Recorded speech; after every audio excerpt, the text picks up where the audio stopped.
Hey, what's up, everybody? It's just Charles, and welcome you guys to another episode of the Dreamers Pro Show, where we cover everything from sports, hot topics, classic debates, entertainment, and we give you guys a fresh perspective on things and how we see them. And today we have an interesting episode for you guys.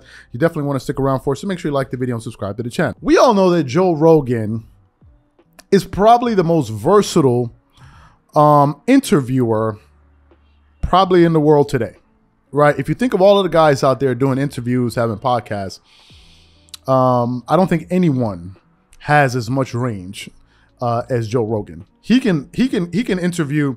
His range goes from like interviewing Cornel West to Elon Musk. Just think of the range between those two people. He seems to be the most curious interviewer probably of all time, and I think his curiosity allows him to take interest in so many different things. Joe Rogan seems to be interested in everything. He can talk about sports, he can talk about politics, he can talk about health and fitness, he can talk about philosophy, he can talk about music, he can talk about business. This guy pretty much talks about everything, right? And I think that's one of the things that keeps his audience coming back every single time he uploads a show.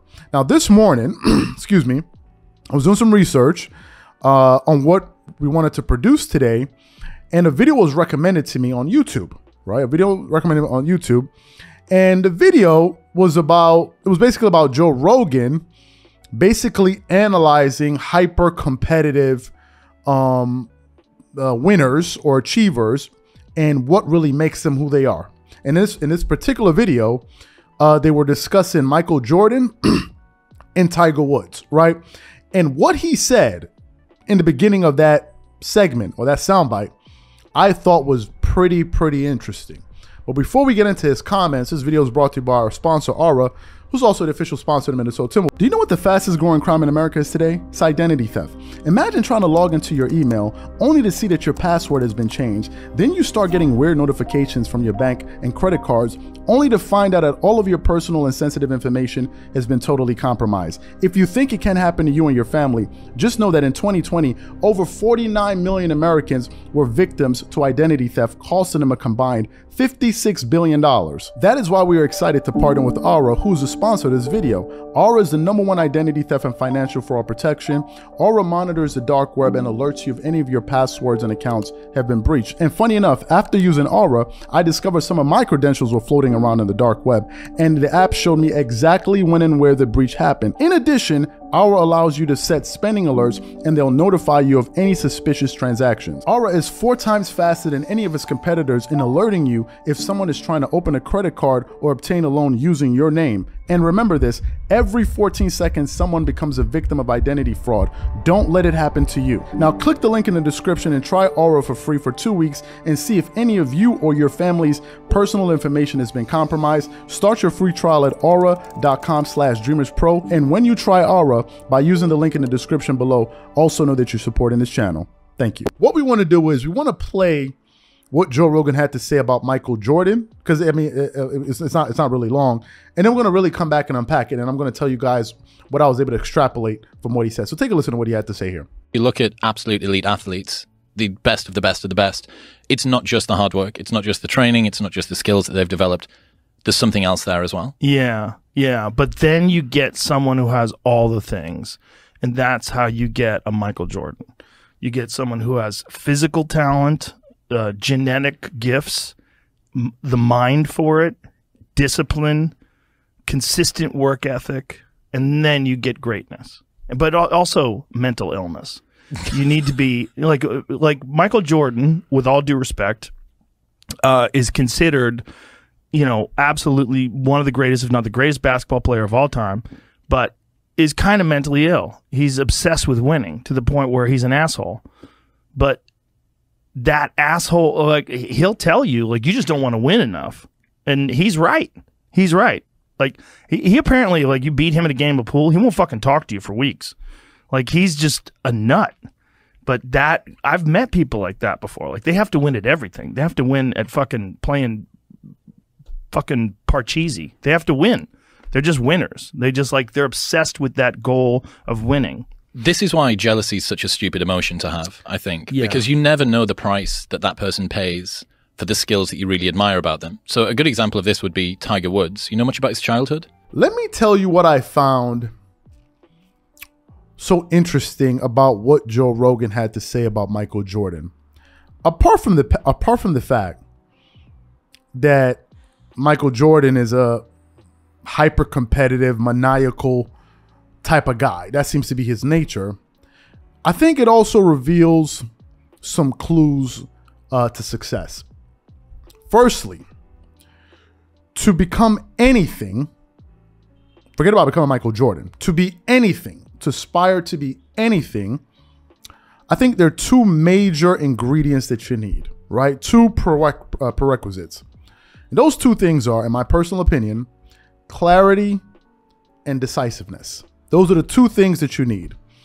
You first have to be clear on what it is you want. That's the first thing. If you're not clear on the thing you want to pursue, then it's going to be very difficult to do the next thing, which is decide, right? You need to have a clear picture of what it is you're trying to achieve. And then secondly, you have to be decisive about it. You have to say, okay, this is what I want to do. I'm 100% clear on this thing. And now I'm going to take all of the necessary steps to become that thing or reach that goal. Simple and plain. If you don't have those two things from the onset, I don't see how you're going to achieve success at anything, in my personal opinion. And I think one of the things that cripples some people is indecision, right? We want to do this. We're not sure. Maybe we want to do that. We want to move here. Oh, I'm not sure if I want to move there, right? It happens to me. Like, do I want to go there? Do I want this car? Maybe I want that car. Do I want to go eat here? No, I don't want to eat there. Am I going to produce this? No, we're going to produce that. And in the process of doing all of that, nothing is happening, right? Nothing is happening. So number one, you got to be clear on what you want. And number two, you have to be decisive, and you need to be able to make decisions quickly and move in that direction. And it also means about being decisive. You need to be able to also identify when you're moving in the wrong direction and be able to adjust and make a change to go in the opposite direction. Sometimes we get into a malaise where we realize we're going the wrong way, and we're slowly getting to the realization that this is not working. Right. So you have, I think that's really, really important. And later on, maybe in another video, I can tell you guys a story about that. But in the case of Michael Jordan, he knew that he wanted to be an NBA player. He knew that, right? I want to be an NBA player. And number two, he pursued it. Now, secondly, you have to have some level of competitiveness. I personally believe it. I think competitiveness, a certain amount of it needs to be there. And I think that is healthy. I think deep down inside, I think most people believe, or most people want to be the best at what they're doing deep down inside, right? I think most people realize that. And thirdly, you have to realize that it's a competition out there. Now, some people would say, well, no, it's not a competition. You're really competing against yourself. Yes, that's one way to look at it. But yes, in one sense, you are competing against yourself. However, you also have to be aware of the fact that other people are also competing against you. If you have multiple people going for the same thing, then it's a competition. It is a competition. It's not saying that thing is going to now discourage you. You just have to be aware of it. It could be you want to go on a date with a girl, right? You want to go on a date with this girl. Okay, she's a very beautiful girl. Great. Now you're thinking, okay, what am I going to say? How am I going to how am I going to put my best foot forward? Good. But that beautiful girl, you're not the only one that notices that she's beautiful. Okay. There are other people that know that. Now, are you going to factor that into your, like, what you're doing? No, but you got to be aware of it, right? And you also got to make sure you got to do your thing, and really impress. Otherwise, somebody else may impress her better than you. This is just the reality, right? So at a certain level, all of us want to be the best at what we want to do. And I think this applies to all levels of life, right? I think competitiveness exists in schools when you're trying to get the best grades, get to the best college. It exists in courting. It exists in relationships. Whether it exists in your professional life, it could be on a playful level, like maybe you and your friend, hey man, I can race you faster to that spot, or I can lift more weights than you at the gym. Or it could be, I want to win this argument with this guy.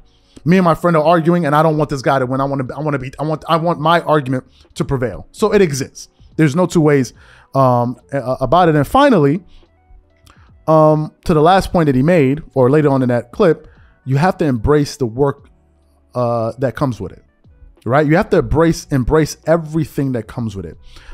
You can't view work, in my personal opinion, as a bad thing. It should be something that you embrace because it's basically helping you reach your goal. For example, let's say you want to buy a Hellcat, right? That car is pretty popular with some guys. Let's say you want to buy a Hellcat. I don't know how much that car costs. Let's say it costs 100 grand. Okay. Let's say it costs 100 grand.